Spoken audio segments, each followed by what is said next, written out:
Сопруг е истепал својата сопруга и избркал од дома. Маж и нанео тешки телесни повреди на својата невенчана сопруга. Ваквите наслови во полициските извештаи се почести. Семејното насилство во Полошко зема се поголем замав. Од СВР Тетово велат дека за првото тромесечие од годинава регистрирани се 17 кривични дела семејно насилство, а поднесено има и 60 поплаки за овој вид насилство. Бројката е уште поголема, соопштуваат од полицијата, ако се земе предвид фактот дека поради страв насилниците не секогаш се пријавуваат поради извршените дела, а сопругите ги повлекуваат тужбите, најчесто поради финансиска зависност од нивниот брачен партнер.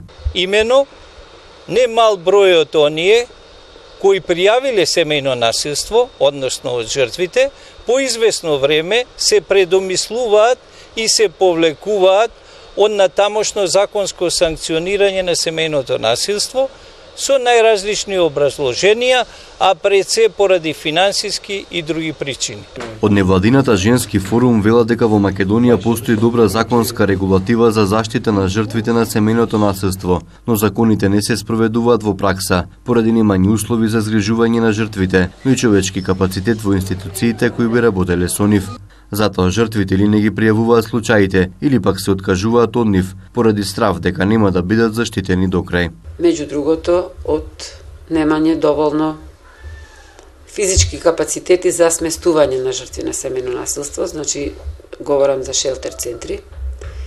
Понатаму недостаток од човечки ресурси, кои исклучиво би се занимавале само со овој проблем во рамките на Центарот за социјална работа, во рамките на Министерството за внатрешни работи. Податок, факт, ќе ви кажам дека во Центарот за социјална работа само една личност работи на прием и постапување со овие жртви. 99% од жртвите на семејното насилство во Полошко се жени, кои се најчесто без работи со ниски примања, односно економски зависни од своите сопрузи. Се регистрираат случаи на физичко, психичко и економско семејно насилство. Како резултат на овој вид насилство, лани во Гостивар почина една жена по здобените повреди од својот сопруг.